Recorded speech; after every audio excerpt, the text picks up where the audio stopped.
Welcome to Actual Leigh. It's my podcast. That's my intro for my podcast. Now, let's get started.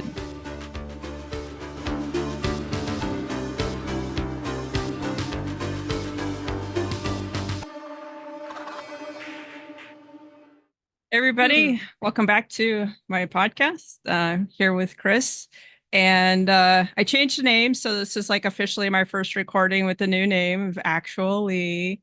And and this is also the first episode of season 2. So back from hiatus. Woohoo. So Kris and we have known each other over 10 years now, and we met through a job. And we have been sending each other postcards this pretty much this entire time. I mean, like, you could have like a museum of just the postcards that we've sent each other. It's just awesome, I think. Well, I do kind of hope you hold on to them, and I hope I become famous, and I give you permission to sell them off if I become famous in case you need the money. I have them all. I have them all. Yeah, I like sending you postcards because I know you're not going to throw them out a year later. Because sometimes people are like, oh, I gotta clean up, and I'm like, the things I sent you. It's like, I get it, but at the same time, no. It's like my one thing that I keep, of all the stuff is that, and then I also, I scan them and stuff, so I have that so I can share them, and I don't know, they're just so cool. They're like these little things, and especially the ones like, I really like the ones when we were sending each other the free ones from like local businesses, and I had all those ones from Singapore, but I also like the ones that you make, like the tissue paper and all the layers and stuff. Yeah, so that kind of emerged. See, now I'm going to be out 2020 and talking about process and stuff.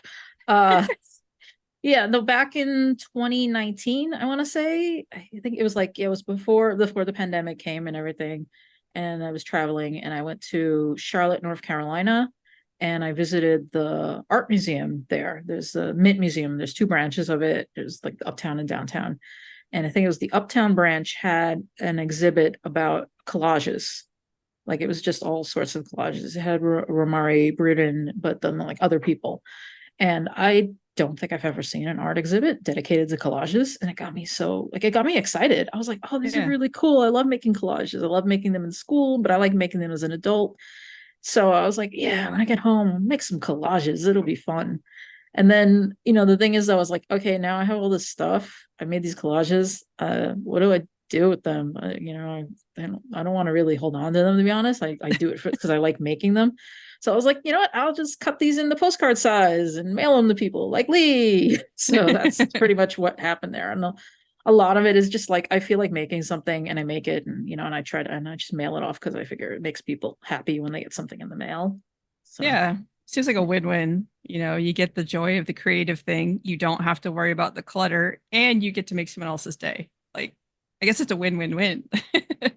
But yeah, I never collaged until I mean, I probably did as a kid, but I don't remember it. But until last year, I just got in this thing where I was like, for a couple of weeks, just crazy amounts of collaging, and it was like a lot of fun. It's kind of this art form that whenever I would see like my friends doing it or see it, I would feel like it wasn't something I would be good at, because I always imagined like people had a plan when they went into it, and I don't visualize, so I don't have plans. I do everything by feel, and so I just kind of gave myself permission to just cut shit up and see what happened, and it ended up being really fun and interesting. Like, I have a friend who sent me some stuff, and another friend that sent me some vintage stuff she found. She's in what state is she? Oklahoma, where you can actually still get like thrift store stuff for super cheap. And so she found a whole bunch there for like $1, and she's sending it to me. I'm like, yes, I'm excited. Yeah, you mentioned on Facebook that you're having trouble getting like magazines and stuff. And I'm just like, I wish I had the money to just send you my box of stuff right now, because I have so much crap. It's kind of why I invited some friends over last fall. I'm like, hey, let's collage together. And part of it is just, I just want to get rid of stuff. Like I Yeah. can't bear throwing out some of these things, like old wrapping papers. Like I have nice wrapping papers or little like brochures from museums I've been to. I'm like, I don't really need to hold on to these, but it feels weird. Like I don't want to become a scrapbooker. Like Yeah. I at this point, at the age of like 43, I'm like, I feel like it's too late. I've already done so much in my life. It'd be weird to just start and it'd be like, well, what happened to the first, the previous decades? I'm like, I don't know, I'm just lazy. Yeah. Yeah. Yeah. I didn't even succeed in doing baby book for my son. I started and like by month 3, I was so swamped by parenting that I have the baby book. I have pictures. They are not together. Yeah. I actually filled in my brother's baby book because my mother never did it. Like she bought like two photo albums and then she filled, she put the not the birth certificate, but like a bunch of other little assorted things. I have my birth certificate. That's why I'm like, it's not in there. But she put like the little footprint thing that they give you in the hospital and all that. And and I put Yeah. photos and I'm like looking at mine, I'm like, oh, that's cool. And then I look at my brother's and it's just like she got as far as the footprints and then like two photos. So I actually dug like I mind you, I'm like 7 or something, 6 or 7, and I felt so bad. I was like, that seems wrong. So I like dug out the photos and I filled it in for my brother. I mean, not that he would have appreciated it back then, but I guess maybe he Yeah. can appreciate it now. I don't know. I think that's really sweet that, the older sibling went and did I don't know, that's cool. I would never have thought to Yeah, have done I that. I always find it funny that, like me and my brother would fight so much. And like he told me some years ago that he hated me when we were kids. And I was just like, dude, I know we fought, but damn. And like I'm not hurt by it, but then I think back, I'm like, but I did so much for you. How did you I mean, that's just the way it is, like being a parent. Your kid's like, I Yeah. hate you, and you're like, oh my God, I carried you for 9 months. I went to all your stupid little plays, some of them are I really bad. Yeah. I feed you even when you're being an asshole. Like, yeah. Yeah. So like I get it. I guess I put it in that perspective. It was funny Yeah. because my brother was like, yeah, when I broke your Lego house, I'm sorry about that. And I'm like, first of all, weren't you like 7? And also it's Lego. You could just put it back together. Yeah. Yeah. What I want an apology for is he broke my Super Soaker, which I had the original Super Soaker 50, and I paid for it with my own money that I saved up, and he broke it. I want an Yeah. apology for that. Everything else I Yeah. don't give a shit about. Yeah. My brother definitely owes me a couple apologies, and one of them would be for destroying my Hot Wheels collection. uh, He wasn't even supposed to play with it, but my dad usually kept those up in the closet because I didn't live with them, and somehow my brother got to them and he took them outside and put them underneath the wheels of a full-size car, so they got ran over. And then my dad's way of dealing with it was when I came to visit was like, I don't know where your cars are. And then when I was like 20, he brings out the few broken cars he had hung on to and was like, by the way, this is what actually happened to your cars. And I was like, why did you lie to me when I was like 6 or 7? And then wait, like it's so weird, And then yeah, it and my feels brother, like it would hurt more. Be yeah, like because you get those years of confusion where you don't know what happened. Like yeah. just And then tell you me. forget about it at some Yeah, point, and then yeah, yeah, rip open your heart again. yeah. I had like such a cool like my Hot Wheels collection was like that. Those were kind of like the primary toys that were really important to me. I didn't have a lot of toys anyways, but those were like and they were like this special thing that my dad did with me. And then it was like that was it. That was the end of it. And I still remember some of them. I had like construction, like the tractors, and I had like a 57 Chevy that looked like the Aw, one that my mom's boyfriend had and stuff like that. So and a bug, like a Beetle. yeah, like that. Oh But yeah, yeah, it's I remember telling my dad I wanted the blue bug, and he brought it was like a green Jeep instead. I was like, no, what's wrong with you? I was like 5, and honestly, I look back and I'm like, no, I was pretty sure it's blue was literally in the name of the car. yeah. Like, yes, I didn't say Volkswagen Beetle. I mean, again, I was like 5. But Yeah. you say like it literally was called Blue Bug. I think it was written on the side of the car. I'm like, how this is not rocket science, Daddy. Yeah. I Probably mean, just couldn't find it, went for like something else and just went, it's just a car. And no, it's not just a car. I like blue. I wanted the Yeah. blue one. I mean, I Yep. eventually liked the green one. Like I started to kind of like, I don't know, maybe because it was unwanted. And I was like, I'm sorry. I don't want to hurt your feelings, little car. But, we always were anthropomorphize our toys. I mean, Toy Story Yep. has ruined kids, I think, at that point. Yeah. When Toy Story came when my son was little, so it was like I related to it. Yeah, yeah, I remember doing that. Also, like when I would do the dishes, I like the silverware and stuff, they had families. There was like I had like this whole story for them. It kept me entertained while I was washing the dishes. Yeah, we still do that. I think that's what's the one thing that kind of bugs me about like Toy Story is that like it seems like the toys coming to life is only a kid thing. I would love to see a short that's just like someone's desk toys. Yeah, And then you find out there's like a whole telenovela going on at their desk when they're not around. I'm that like would be that. awesome. Yeah, I mean, it's funny is when now, yeah, I pick up my niece's toys and I'm like, this thing has an inner life that I am unaware of. Even though I Yeah. sometimes I'm the one creating that inner life because the other day I was playing with her and she has a little tent and there's a little hole in the top and she likes when I drop stuff through it and now she likes pushing stuff up through it so it falls off the side of the tent. Mhm. And she had the little chick thing and she kept throwing it out and I went, who she thought was funny. So I was just unintentionally encouraging her to do it. And I said, maybe you should stop doing that because it seems kind of mean. Like you're just throwing it, and I had the chick go, you're mean. I'm going to leave. And I walked out of the room and she started crying so Oh hard. no. I was like, I heard her sniffling as I was walking away. And I'm like, you know me. I'm like, I finish what I start. I was going to leave the room no matter what. I was like, nope, nope, sorry. We already turned the knob. And like I closed the door and I hear a little like, and I'm like, I opened the door. I was like, oh, everything was better. Yeah. But Literal like TV drama there. yeah, I'm not trying to hurt her. It was just like, I was like, okay, we got way too deep into this role play here. Yeah. I mean even like I get like that even with video games. I get totally immersed. I'm along for the ride. I just finished Death Stranding and that was like a whole wow, like I don't know how, there have not been very many games that have literally made me like tear up because of the story, but that was one of them. Yeah, I haven't played it. Eventually, maybe. I don't know. I even though I have a lot of free time now, being, freelance, uh, I don't play as many video games as I should. And like part of it is just laziness because like I haven't hooked up my Switch to the TV. Like I have it handheld, so I just play in bed sometimes. Yeah. Like the PS4, I didn't get a PS5 yet because if I don't play the PS4, what's the point of spending, a few $100s on a new system for Right. me?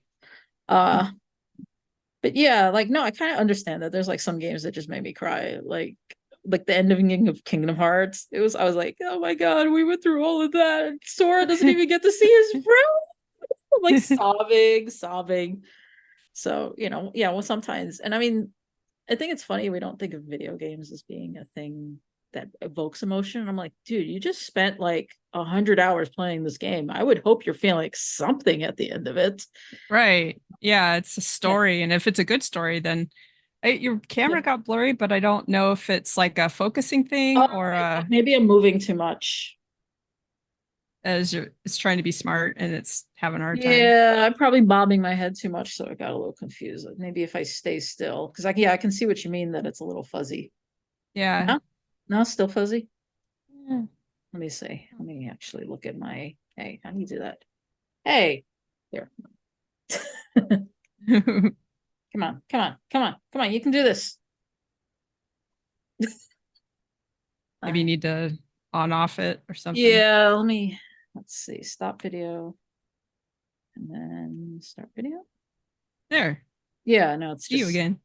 like it's a C920 Logitech. It's a good camera. I'm not shitting on it or anything, but yeah, it can be a little weird sometimes. Like when I Yeah. do the podcast with Ian, and I'm like, it doesn't look as good as it should, and that pisses me off. Yeah, I haven't quite. Mine is okay most of the time, but sometimes I have noticed, and I can't tell if it's because I'm using Zoom or if it's, something else, or if it's the camera, but it it works most of the time. So let's talk about your work, like what you're doing, and I Oh, know you say like you're freelance. So what do you do for freelance? I mean, I'll be honest, I am a terrible freelancer. Like, when you're freelance, you gotta really gotta hustle if you want to make anything resembling decent money, and I'm not great at that. I was still doing a lot of work for Engadget, but I mean, they can be really hard to get in touch with sometimes. I'm like, I have no problem saying that publicly. Like, Yeah. it's So weird. It's weird over there right now. do you like write articles about stuff, or Yeah, yeah. I mean, I've been doing buyer's guide for Engadget, like the buyer's guide editor. There's really good Valentina. She's actually really super nice. I think she got married this year, or I thought she was already married. I got confused, but then I saw wedding pictures. So congrats, Valentina. Yay, you. Uh, and I started writing for Make Use Of, who are more like, oh, here's how to use your keyboard, and here are the best Android apps for weather or whatever. And I got like really excited looking at the site. Like I didn't think I would be into that kind of stuff, but I'm like, oh, that's like really useful. But I haven't been able to publish too much because they are also in flux like that in yeah. general. I mean, I think all of journalism, but trying to work in tech journalism right now is just a pain. Like Engadget had layoffs a few months ago at this point, I think, and it was like 30 people work there and they fired 10 of them. So Wow, that's a lot. yeah, I mean, it included the editor in chief and the managing editor and a bunch of other people. I Uh, imagine that there, yeah. I mean, I don't know because I'm not in the industry anymore, but just from the other side of just being a user, like, like when you Google stuff, almost everything that comes up is that like auto-generated shit that's just scraping other sites. And it's like so hard to find like the real content, like the stuff that you're writing. And I actually find it incredibly irritating because I don't want to see auto-generated stuff. I just, Yeah, I don't it's AI in general, and it's not AI. We both know that. It's like it's bullshit. It's like the hoverboards. They don't really hover, AI yeah, is not really artificially intelligent. I have to explain to people like, no, it's like with text with Chat GPT. It's a predictive model. Basically hoovered up all this text and did some calculations, and it's making a prediction what the next word is supposed to be. If you say what is a bear, it's going to look at other things written about bears and predict what it's supposed to say. It doesn't know what it's actually saying, which is yeah, why that whole I mean, you heard about the pizza thing, right? The no. the glue in the cheese. No. Mm-mm. Okay, so for you and anyone else who's listening who watching has not heard about this, there was a time when you like if you Googled how do you keep cheese from sliding off your pizza, and the freaking auto generated AI bullshit answer, it would be like, oh, you could put glue in it. And everybody's like, what? You're going to get people killed. This is ridiculous. This is so stupid. And like they investigated it and it was a shit post on Reddit. Like, yeah, it had gotten so many good upvotes or whatever. Some fucking teenager, 5, 6 years ago wrote this thing, and that came the thing on Google. So Google's like, okay, first of all, you're just trying to set us up for failure. Like people don't actually Google that. I'm like, yes, they do. That is a legit question. How keep cheese from flying off your pizza. Uh, so they started tweaking, trying to get rid of all these ridiculous answers. And then they did this and they were like, hey, we did it. Everything's fixed now.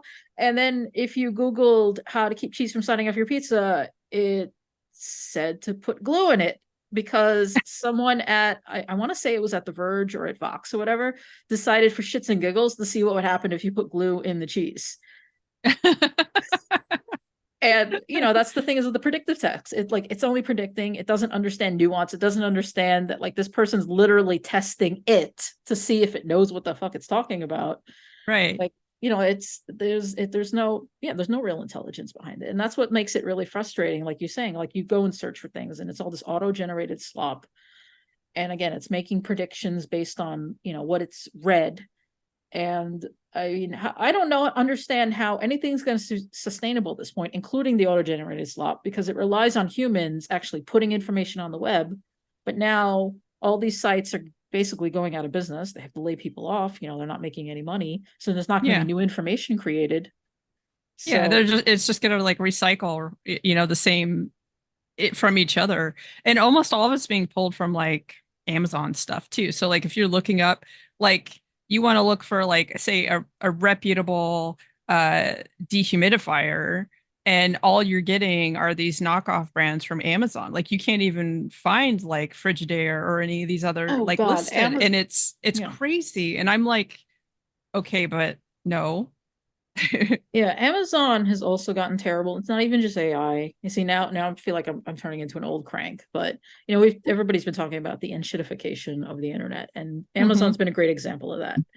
Because yeah, like you type in something, like I type in Barbie clothes, and you would think, the number of the first like five hits should be genuine Barbie clothes from Mattel. Like that would make the Right. most sense. But it gives me always like the Chinese knockoff stuff.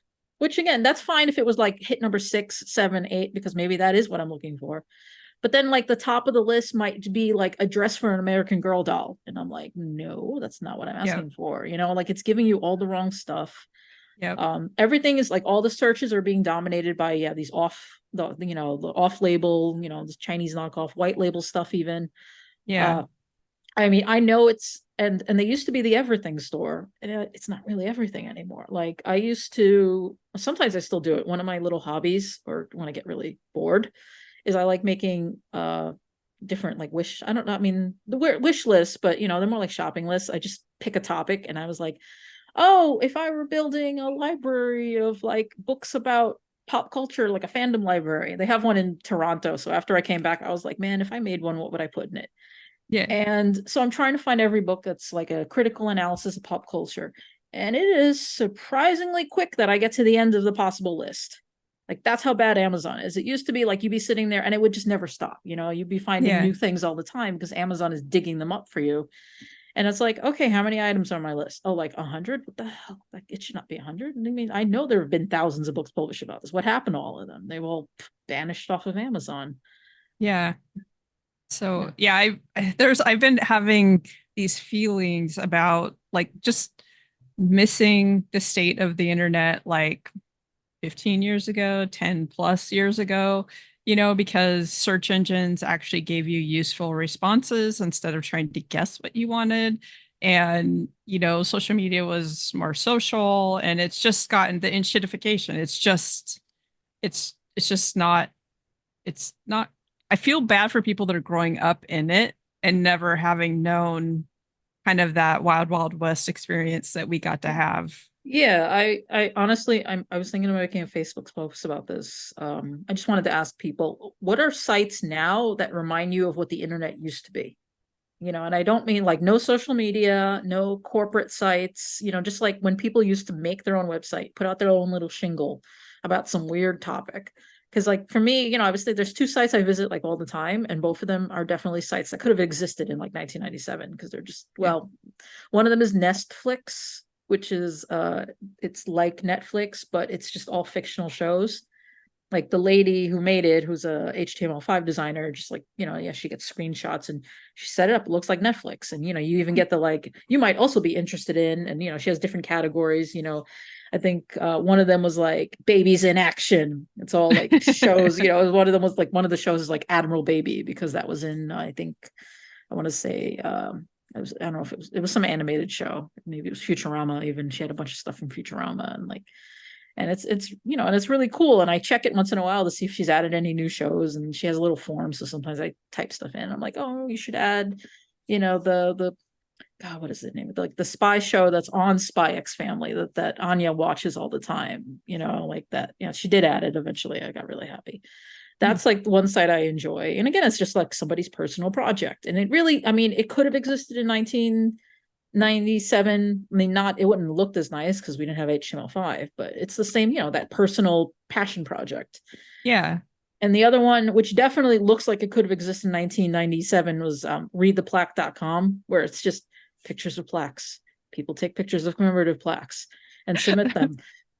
That And makes me think of furniture porn, which was a website back in, like the late 90s that was literally just pictures of furniture in different positions, like an armchair with a lawn chair, that kind of thing. And we would check it regularly just to see what they had added. It was so great.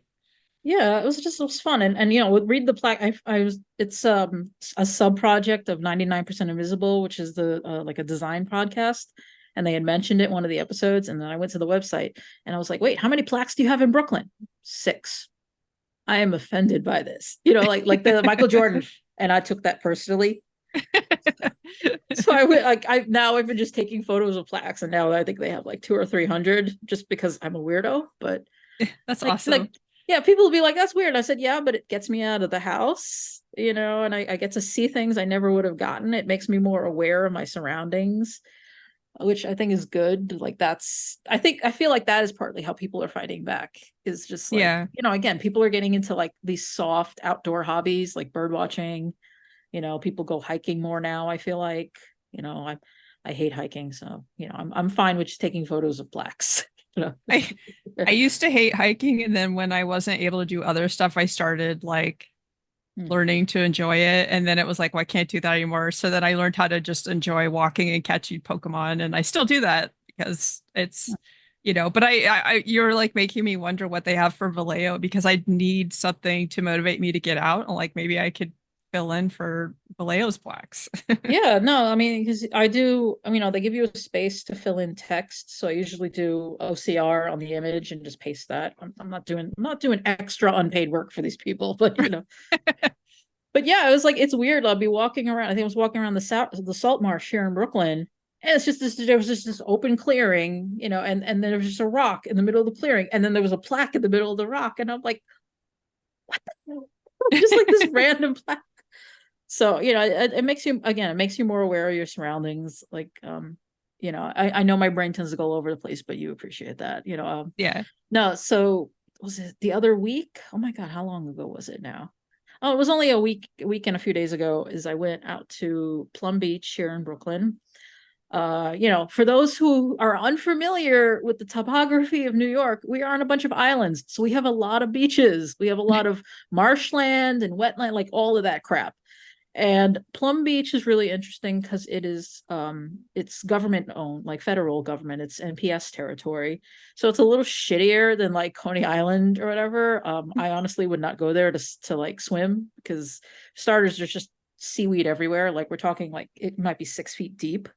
Wow. It's Yeah, it's both cool and Creepy. gross. Yeah. Yeah. Um, but I used to joke like Plum Beach. I was like, yeah, that's where horseshoe crabs and gay men go to fuck. Because it's so remote. It's like very remote. The only Yeah. way to get there is like a rest stop on the highway. Having no car, I have to walk along the highway. I just like that was just like totally took me back to several Law and Order SVU episodes. Yeah. Because it's Yeah. like having the places for Yeah. people to. It's an infamous cruising spot. Again, because it's hard to get to. But I went there for a horseshoe crab walk, where like this scientist was just walking down, and her daughter who's like 12, was plucking the horseshoe crabs out of the water so we could look at them and touch them, and I got to hold them. They're actually really adorable, I think. I know some people are like, oh, they're just little legs and weird shells, and I'm like, yeah, but watch them go put it, put it, put it, put it, put it. And they're just And going to the they have these little surprised faces too. yeah, I mean, well, their eyes are on the front of the shell. I did not know that. And she would like, the funny is the scientist is like, her daughter's holding it and she's pointing at like, oh, this is where the eggs come out. This is where this, and the legs are just grabbing onto her hand. And she goes, yes, this little girl's having a little bit of a freak out. She just wants to go back in the water, Um, but no, I would say about plaques though, is like, I went out there and I'm just waiting for the tour to start, and I'm just walking around and I see a plaque on a bench and I'm like, oh, okay, I guess I'll take a photo of that. And it was a plaque commemorating a gay guy who was murdered because he went there, to meet up for sex, and some guys like targeted him and beat the crap out of him. And Oh, I was like, Happy Pride Month, everybody! Like, fuck. yeah. It's Yeah, I think next year maybe I'll bring flowers or something. Now that I know this happened, it was a sobering reminder. I mean, honestly, it made it more pride theme. I hate to be like that, to be like, yeah, I celebrated our pride by finding out about this dead guy. Like, sorry, yeah, dude. but Yeah. it makes sense. Yeah. It's kind of like the white bicycles that Yeah. yeah. Yeah. But it was just, it was, I mean, aside from having that very sobering moment, it was actually a pretty great, well, that, and I lost my water bottle and I felt super sad about it. Like, I shouldn't feel that bad about it. but maybe that's like part of my like maybe I'm not neurotypical because I was like I lost my bottle and I'm crushed. But part of it is like was that I got to the beach and it was filthy because again it's NPS territory, so it's not taken care of as well as it could be. And even though there's a sign that says carry in, carry out, nobody does that.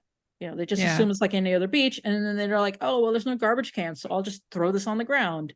So there's just like bottles and cans. There was like a broken umbrella thrown in the bushes. And I'm like, Yeah. just take Always that bums home. me out. Yeah. Like I don't, but I even at movie theaters, I get like, why can't you just take it and throw it away? It's not that hard to just take your stuff with you, Yeah, and but we know like people are selfish a lot of the time. You think of the shopping cart thing, and then some woman went online to rant about how she doesn't do that because she's not going to leave her kids alone in the car. And yeah, I think Daily Show made a good point about that. They're like, oh my God, are people just waiting in parking lots for people to return their shopping cart so they can steal all three of their children? I mean, yeah, like they said, if that's an epidemic, you know what you do is just go steal someone else's children. I was like, right. damn. Yeah. But I felt Yeah. bad about the water bottle. I think it's because I look at all this trash and then I'm like, oh no, I'm part of the problem now.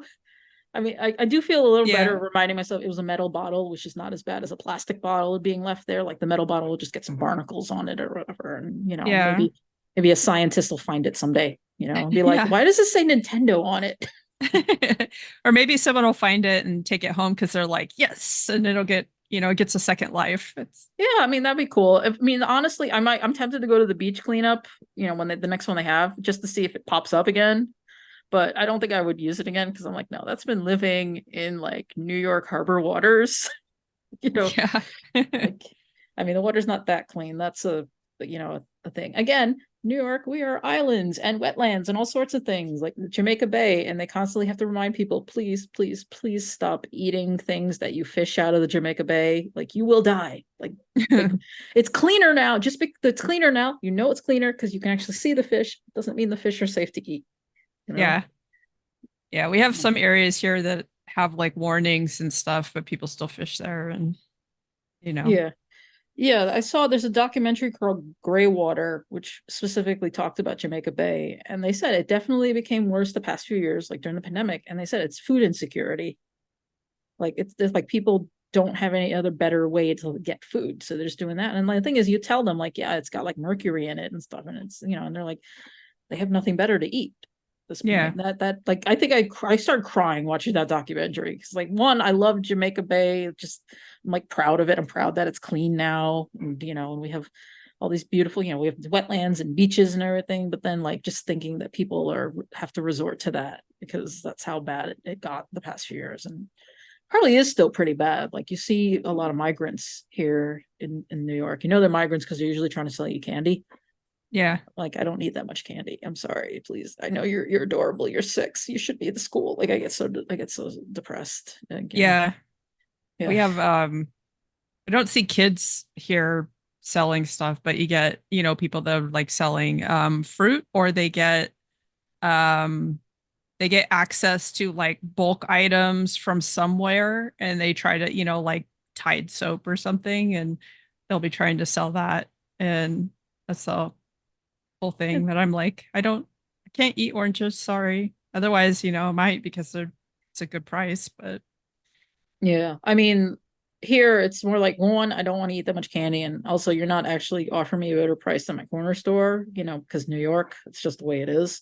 yeah. And when it's a kid, I always get depressed, like because I know people saying, yeah, well, they're just trying to support their families, and I'm like, yeah, but I read the articles about it, and some of these families are being outright lied to, like, oh well, you can't send your kid to school because it costs money. I'm like, no, it doesn't. It's literally free, and they're guaranteed a place. Like that's the Yeah. beauty of a public education system. I know some people hate it, Republicans, but that's what makes one of the things that makes this country beautiful to me is that we're just like, no, everybody gets to go to school at least, even if we can't give Yeah. you a home, which is ridiculous, but you know Like the so, we started something good. We just haven't taken that idea and carried through with it in other places.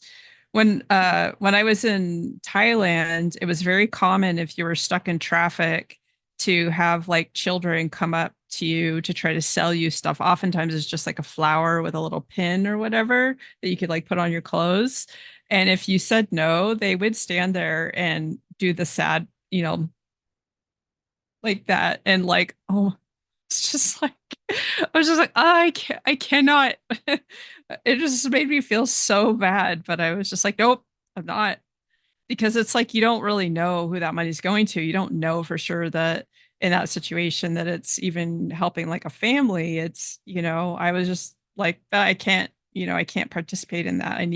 I feel much better if I can participate in systems where I know where it's going, so if I Yeah, we're donate, I try to do only to like places that have transparency and stuff like yeah, that. no, I definitely like you don't want to be help an unjust cycle to just keep perpetuate is the word I was looking for, perpetuate an unjust cycle.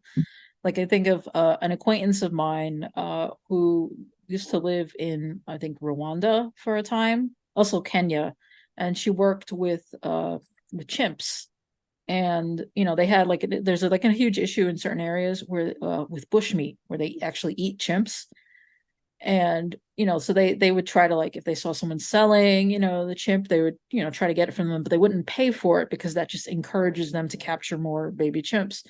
But Yeah. but there was like that was the thing, is like we still have to try to like free these chimps. They're 98% same DNA as humans. Like that's really awful, like unethical, and honestly probably genetically gross. Because the thing is, she did a paper on, I don't know if she ever finished her like dissertation on it, but her theory was that you hear about like diseases that start in a jungle, like with chimps or whatever, and make their way to humans. And she thinks that eating bushmeat was a contributed to that. Like people, like maybe that's how Ebola ended up in humans, is because you ate an Ebola infected chimp. Yeah. That totally makes sense. And I feel like I've read stuff about that, but it's been a few years, so I don't remember. I used to, before COVID, I used to follow a lot of cootie related stuff because it was very interesting to me. And I remember reading about COVID before it got big and started being reported on. And I was like, oh, I think this is, because it was the way it was spreading over there, Yeah. you know. So I started talking about it before it kind of exploded. And then after that, I got burnt out and I haven't been following that stuff as much. Yeah, I mean, the fact is nobody's taking it seriously anymore anyway. So it's like you don't want to depress yourself just thinking about how there's still people still getting it. I've had it twice now, even Yeah. though I've been, as my mom was like, but you're so careful. And I'm like, yeah, it doesn't help when other people are being jerks. Like Yeah. my mom thinks it was the movers when I moved into my apartment. And like, yeah, that's actually a good thing. It was a bunch of like Russian dudes. I'm not saying Russians spread COVID more, but like their English ain't gonna be so good. And they're also moving my stuff. I Yeah. don't need them to be like, oh, this bitch asked me to wear a mask, and they throw my shit on I don't know how they're gonna react. Yeah. I mean, they already did lose some of my box, like at least one of my boxes. So, but they're coming in and out of my house. So yeah, maybe they brought it in, and then I got it again and I think it was pretty much being at the Whitney where I was masked, but there were a lot of people at the Whitney. Yeah. And And it was also unfortunately, masking really only, protects you. I mean, it also, like if you're wearing like an N95, you get some protection, but the amount of protection drops over the longer you're exposed, right? So it's like you're yeah. really just protecting everyone else. And if they're not wearing masks, then it's Yeah, I mean, you got to figure there's a lot of tourists, and yeah, I did occasionally have to like if I want to get water from the water fountain, I got to take the mask off. And it was like there were enough people, and it was winter, so I was starting to overheat because they had the heat on way too high too. So I'm just like, yeah, oh god, and then I'm like, yeah, that probably might have been with the time that I got it. I didn't yeah, even know I had COVID for like a week after I had already been showing symptoms because I took the test and it came up negative. I mean, I might have told you this before, but it honestly was really funny because like I felt like shit for a week. And I'm just blowing my nose, taking cold medicine. Just I take the test. I'm like, oh, you don't have COVID. I'm like, okay, so it's just a regular crappy cold. yeah, And I started to feel a little better. And then like I was like, okay, well, I feel a little better. I also need, but I still need to buy like tissues and like nasal spray. So I guess I might as well go out. And while I'm out, I'll go to the movies and you know. So I'm like in the lobby of Alamo Draft House with this nasal spray. I look like a junkie. I'm like shooting up in the lobby before I go into the movie. And then the next day, I feel awful. I'm not stuffed up anymore. Yay! But like I'm like, yeah, I feel really hot. So I take my temperature and it's like 101, 100, and some change. And, and I messaged, I was supposed to go to a birthday party. It was Ian, my friend Ian. And I'm just like, hey, yeah, I can't go to the party because I have a fever. And he just said, oh, well, at least it isn't COVID. And I went, hold that thought. And I took the test again. And yeah, then it was like, yeah, you have COVID, bitch. And Yeah. I just messaged him with winner, winner, chicken dinner. Like, no. Yeah, the home tests are notorious for false negatives. And that's why when my friends will be like when people were still testing before they would like socialize or whatever, it would be like, if you're not actively symptomatic, you're probably, even if you had it, you're not going to get a positive with those tests. You gotta, Yeah. I would always just go to Stanford because they had free testing. So it was and it was Yeah. like a drive-through thing. So it was very convenient, which I know not everybody had access to that, but Yeah. I just did that. I haven't had it yet, but I know it's inevitable. It's just, Yeah, I you mean, know, it's shocking. Like my parents haven't had it yet. I mean, like I know the tests can be, yeah, they could be inaccurate. It was just kind of like I'm like oozing. I'm like, come on, there's if COVID is here, yeah. it's gonna be in the fluid, and it was not. I mean, it might have been another cold, and then the COVID was like, ha And then ha, bitch. yeah, it's totally possible. Yeah. Also, I apologize to whoever was sitting next to me at the Alamo Draft House that night. If I gave you COVID, I'm sorry. I didn't know. I'll admit this is not one of my nicer moments, but I was like, man, if I had taken a COVID test and it came out positive, would I have stayed home? And I'm like, I don't know. I went to see Godzilla -1 and it was good. Like I'm really torn about that one because it was very good. And then I went and immediately watched like every single, Japanese Godzilla film after that. Yeah. I still need to watch that. It's on my list. I'm really bad at watching movies. Unless they're like movies are like social for me. TV shows I watch by myself. I don't know. I just need to put it on and watch it.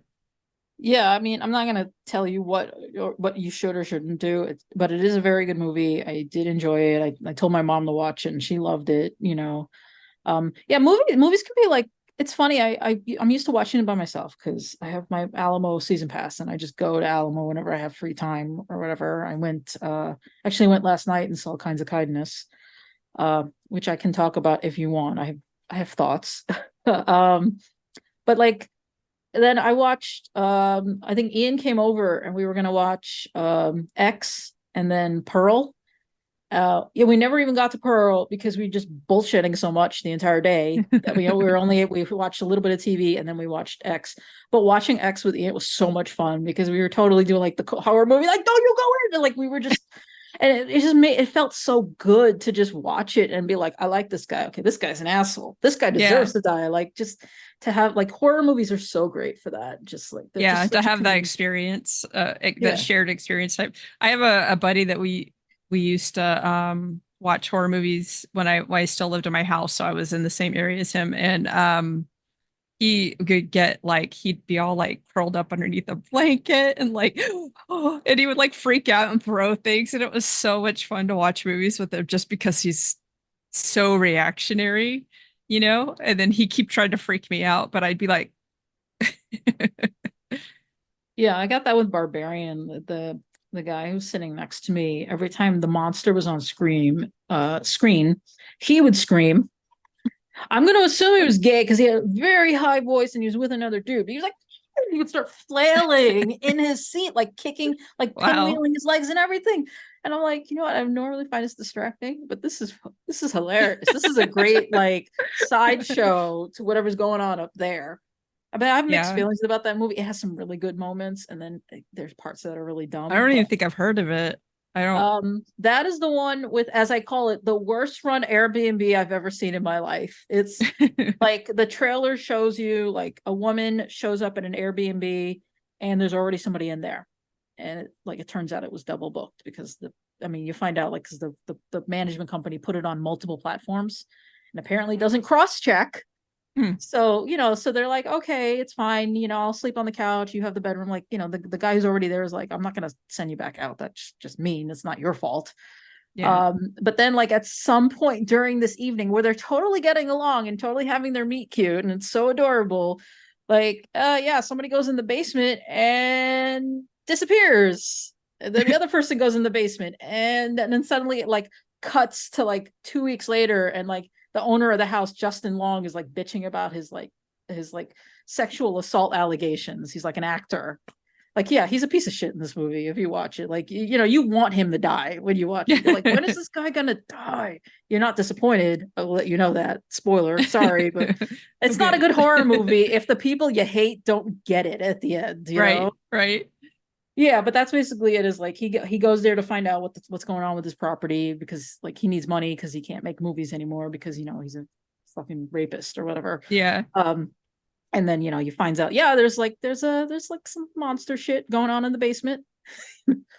It was okay. I mean, I think I liked it better before they started revealing things. That like usually is like sometimes the reveal's not as good as the mystery. Uh, you know, because there's a part where it just turns into like a chasing film, and I'm like, I don't want to see a chasing film. I like the suspense part of it, you know. Yeah.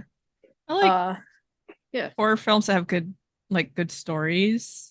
I know that's not normally like, I don't like if they I like suspense if it's wrapped into the story well, but if it just relies on suspense completely, I don't like it. Because it's too like it's just not interesting. But there was one called House at the End of Time. I think I've heard of Um, it. and I think it was like I don't remember. It's like from South America somewhere. I don't remember which of the little countries that it was made in, but I really liked that movie. It was good. I'm trying to think the last horror movie I watched was in the Insidious, The Red Door. Um, but the one I saw before that was Smile. I have not Um, seen Smile. I know I should. Everyone keeps telling me And like, I yelled at the TV for like half of it. I was just like, why are you doing that? That doesn't make any sense. Why are you doing that? But I like the creepy smile part of it. Just because I used to do that to my ex. Like we would just be sitting and watching TV and I would make the face and turn really slowly and just stare at them until they notice and then they would freak out and run away. So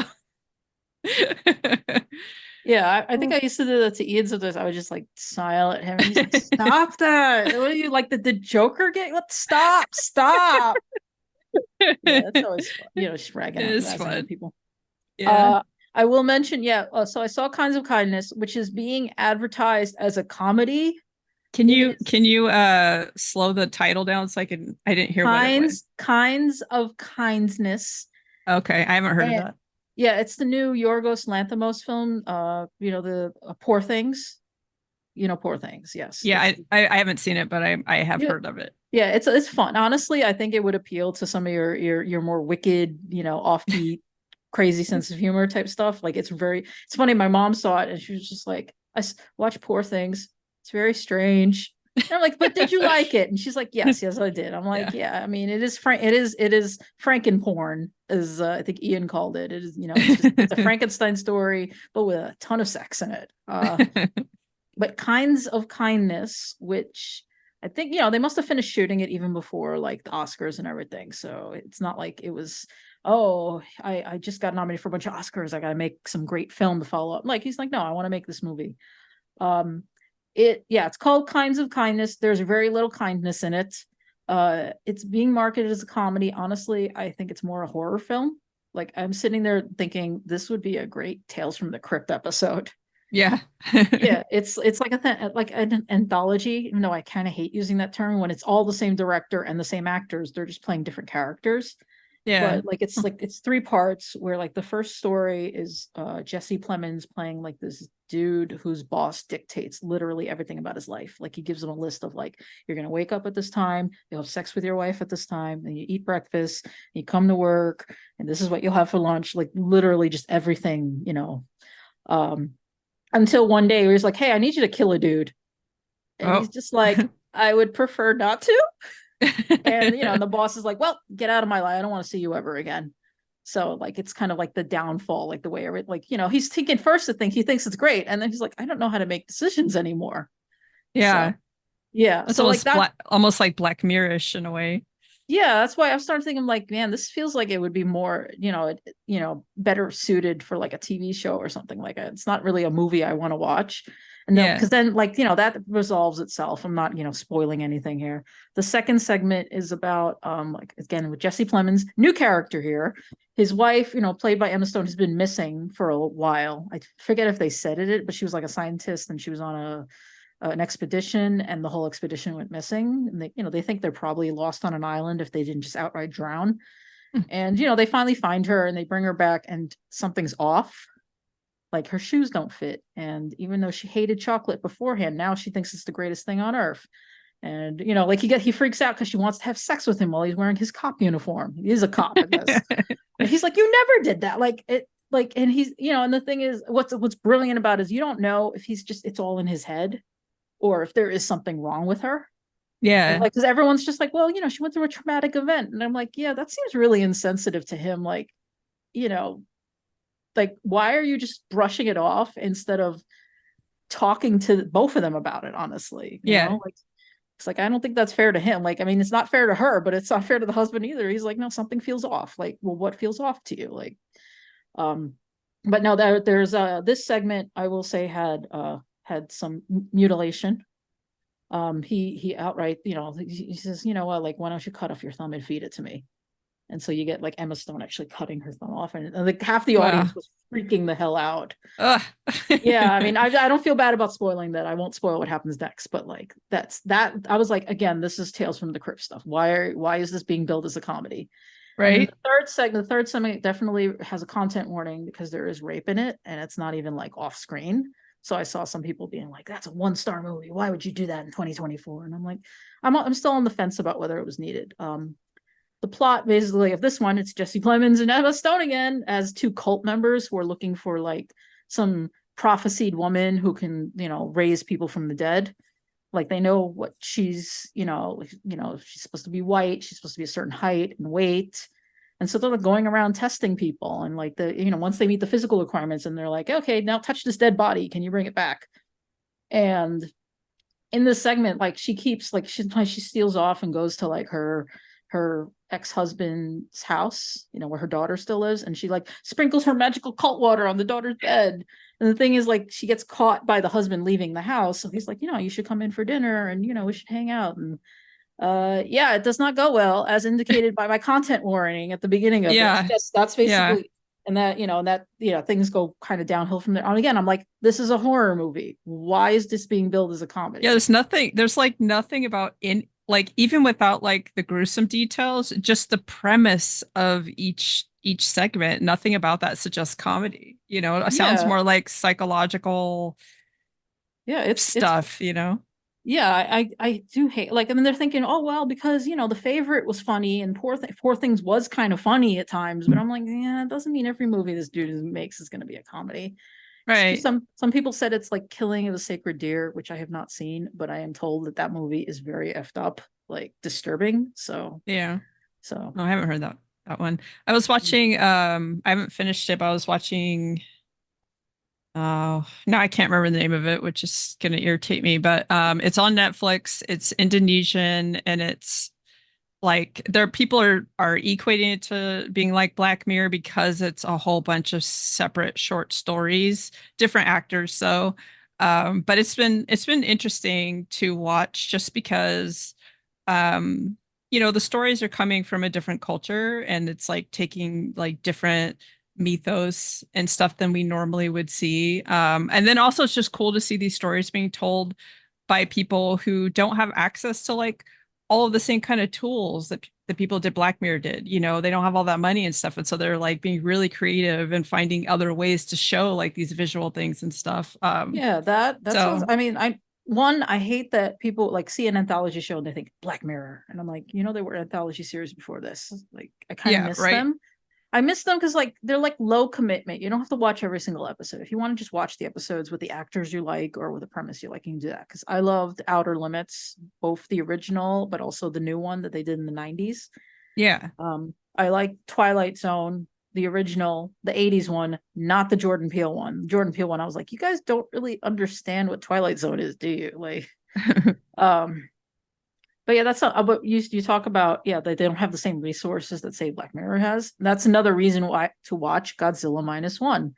because it's like, well, what was the budget for this film? 15 million. What?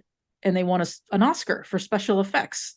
When they only had 15 million to spend on it, and it beat out these billion-dollar films. And I think that's really like really amazing. I don't. I mean, I got a little, emotional, but I know some people were like, no, I started crying the minute when those people up on the stage because they knew they had done something amazing, and I was so happy for them. Like it's Yeah. just really beautiful. I'll, Also, I'm that gonna movie will make you cry. Yeah. I'll have to make sure to watch it. But now I'm like, okay, I'm just gonna watch it. So the TV show I was talking about is called Joko Anwar's Nightmares and Daydreams. Okay. At least it sounds like an anthology title, so that'll help. Yeah. Yeah.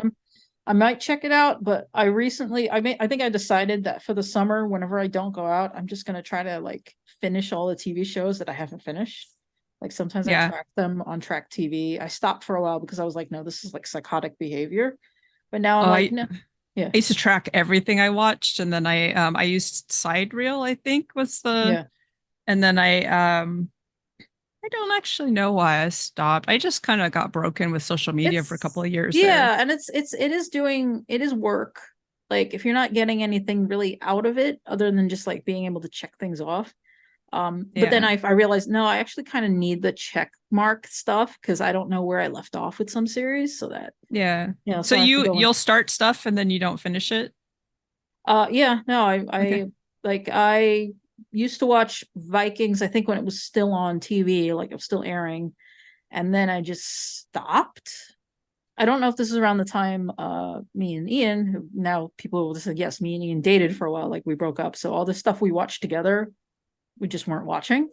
Yeah. Uh, that was like Vikings and Turn. So that's like another show. I was like, I finally went back and watched the end of that, and I'm kind of glad I did because it was very interesting. Even though Yeah. I'll be honest, I could see why they like, okay, we need to end this because it's not, the audience isn't big. I'm like, yeah, because it is kind of boring. It's spy stuff. Real spy stuff is not entertaining, to be honest. It's just passing notes back and forth. Um, but yeah, no, I just decided let me go in and look and see what I hadn't finished. Like I gave up on Arrow like ages before it ended because I was like, this show's stupid. I hate this Yeah, show. I Now, couldn't. yeah, Yeah. but I never saw the last season of Flash, mostly because the season before that was just terrible. Like it was one of the worst like seasons of TV I've ever seen. But I'm like, Yeah. you know what? It doesn't kill me to just put it on the background while I'm doing other things. So I might do that, It's a good point. All of those shows, Arrow, Flash, and Supergirl, like all of them, I just got like it just felt they just got too like CW teeny bopper for me, and I was just struggling. I was just like, okay, I was enjoying them, and then I just wasn't, so I put them down. But most shows it's the only shows I tend to lose track of are the ones that like are on Netflix and it takes them like 2 years to add like new stuff or whatever. And then I'll be like, oh yeah, I forgot I was watching that. And then I have to go back because I don't remember it anymore and watch it again. Yeah, I had that with like Rick and Morty because like I open up Max and it's like, oh yeah, here's the next episode. I'm like, I think I might have seen this already, but I have no idea because it's been so long for me. Yeah. So yeah, I rewatched season 7 and or season 6, and then now I'm watching the current season that just wrapped up. Uh yeah, I may or may not go back on Arrow and Flash. We'll see. I'm in no rush. Yeah. I did finally get to the halfway point of One Piece, the anime, not the live action. Live action show is great, but I was like, you know what? Let's see how far I can get into the anime before I get bored. And somehow Yeah. I made it to episode 512, which is all that Netflix has. Like they Yeah. have 512, and then it immediately jumps to I think like 1083 because they're doing simulcast, so they're missing 500 plus episodes It's there, which is it's a so. lot. Yeah, I was like, are you guys gonna add the rest at any point, or do I have to go pay for Crunchyroll? Like, come on. Yeah. I'm so behind on anime because I watch TV when I'm crafting and I don't like the dubbed. So there are some animes that the dubs are decent now, but a lot of them are just not good enough. And so I won't have any idea what's going on because I'm not going to be able to read the subtitles because I'm crafting. So it's like I keep being like, oh, I should go back and watch this or whatever. And then I was watching Demon Slayer on Crunchyroll and it broke. and I could only get like Spanish subtitles no matter what I did. Like I tried logging out, I tried like it was fine. And then when I went to it just broke and I couldn't fix it. So then I had to wait for it to be on Netflix. It's just like, why? The enshittification. It's like Yeah. there's no reason that should be happening. Right. Yeah, no, I feel that way about anime. Like I'm old school and I would prefer to watch the subtitle version. Though I'm trying to be a little more open minded. Like One Piece, I watched it on the dub because there's no way I'm gonna watch, 1,000 episodes, like unless I'm doing something else at the time. Like I can't sit Yeah. on the couch and watch 1,000 episodes, especially since it's shown in anime and so it's a lot of fights. It's boring. Yeah. It's just let's Yeah. stretch it out as far as possible. I will say, one where the dub is really good is Delicious in Dungeon. Join Kris and I next week as we continue the conversation discussing anime and TV books and really just kind of everything in life itself. That you have a good week and thanks for hanging out.